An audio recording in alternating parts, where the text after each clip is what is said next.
When sliced bread was first invented in 1928, it scared people.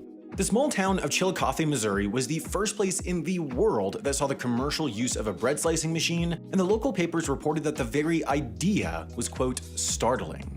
Otto Rohwedder, the guy who decided to combine the power of bread with the magic of slicing, had to take out full newspaper ads carefully walking people through the daunting steps of eating sliced bread, such as, quote, opening the wrapper at one end and, quote, removing as many slices as desired. Eventually, though, people got the hang of it, and sliced bread became the greatest invention since sliced bread. Wonder Bread, the first major brand to start slicing their bread, soared in popularity, and by the early 1930s, only a few years after its invention, nearly 80% of all bread sold in the United States was pre-sliced. Everything was looking great for the future of sliced bread, but then, in 1943, for a harrowing 47 days, the US made sliced bread illegal. Why? Well, it's a bit of a long story. In the 9th century BCE, a group of Chinese monks combined saltpeter, sulfur, and charcoal in an attempt to create a life-extending elixir, accidentally synthesizing what would later become known as gunpowder. Next thing you know, it's World War II. Things are really bad. Not only is Hitler fully alive and doing stuff, but the cost of consumer goods is skyrocketing.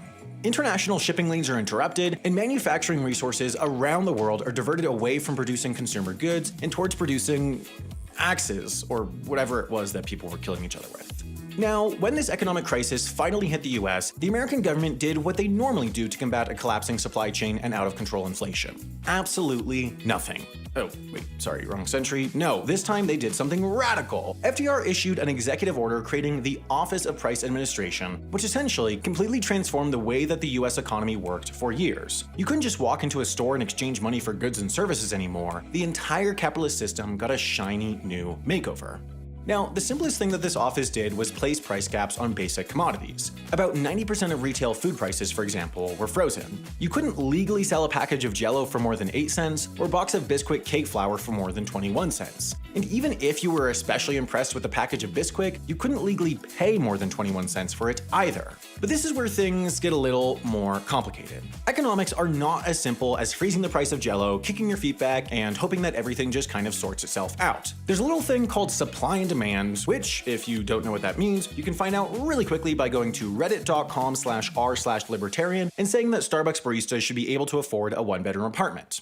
Since the OPA was essentially dictating the prices for commodities that were already low in supply, they also needed some way to curb demand. And since it was seemingly impossible in the 1940s to convince people that Jell-O honestly just isn't that good, demand had to be curbed artificially. This was done with the creation of a new currency, ration points. The US government distributed these ration booklets to every household in the country, and every month, consumers were given 64 red points and 48 blue points, which would entitle them to buy certain things at the grocery store. Red points could be used on things like meat and dairy, and blue points could be used on canned or dried foods. Once you were out of points for the month, you couldn't legally purchase those things anymore. Now, you're probably wondering, what does this all have to do with sliced bread? Well, an important caveat of this rationing system is that not every food was rationed. Certain basic staples, namely bread, were heavily relied on during these years and made up the bulk of people's daily calories. That meant that for the federal government, keeping bread prices down was particularly crucial to keeping people alive. But in early 1943, the OPA was forced to authorize a 10% increase in the price of flour, which all you breadheads out there might recognize as one of the main ingredients in bread.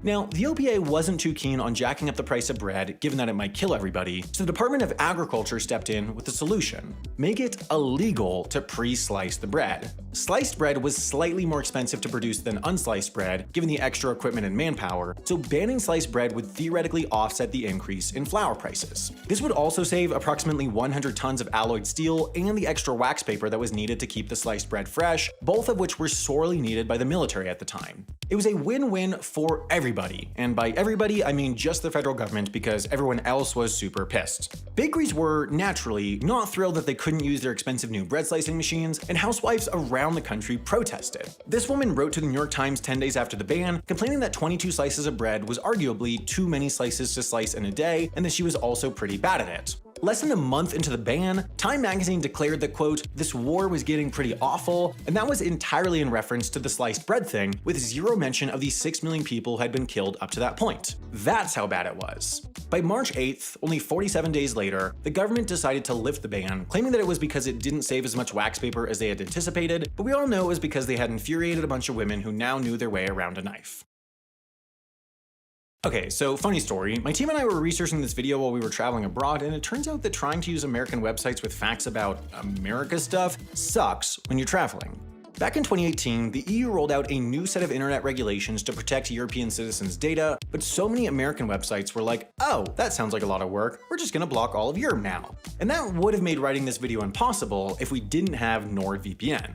With Nord, we were able to change our location to the US with just a click. It was effortlessly easy, and there would have been no other way for us to access those websites. It also meant that we were completely protected wherever we were. When you're using any kind of public Wi-Fi, you're leaving your data, your files, and your identity totally vulnerable. But you don't have to worry about any of that when you're using a VPN. Nord keeps your connection completely encrypted and secure. If you use the internet outside of the home at all, at the coffee shop, on the train, at a co-working space, you should really consider trying out NordVPN. I'm really happy I did, and if you're anything like me, you probably will be too.